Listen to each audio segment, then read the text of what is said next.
کراچی، لاہور، اسلام آباد اور پشاور سمیت وادی کوئٹہ کے پہاڑوں، زیارت اور قلعات میں برف باری سے موسم مزید سرد ہو گیا۔ تاہم بلوچستان کے مختلف علاقوں میں ایک بار پھر بارش اور برف باری کی پیشن گوئی کر دی گئی ہے۔ محکمہ موسمیات کے مطابق بلوچستان کے مختلف علاقوں میں اتوار سے بارش اور برف باری کا نیا اسپیل داخل ہو جائے گا۔ چیئرمین پاکستان تحریک انصاف بیرسٹر گوہر خان نے کہا ہے کہ پی ٹی آئی کا کسی کے ساتھ کوئی جھگڑا نہیں، تمام اداروں کا احترام کرتے ہیں۔ پی ٹی آئی نے عدلیہ کے خلاف کوئی بیان نہیں دیا۔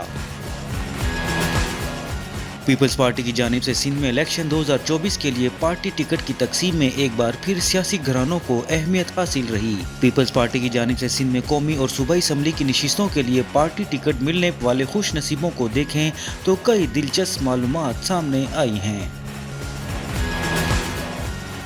اور پاکستان تحریک انصاف پارلیمنٹیرین کے چیئرمین پرویز خٹک نے کہا ہے کہ اپوزیشن جماعتیں میری مقبولیت سے خائف ہیں، ان کو دن رات خواب میں بھی میں ہی نظر آتا ہوں، جس کی وجہ سے یہ لوگ ذہنی دباؤ کا شکار ہو چکے ہیں۔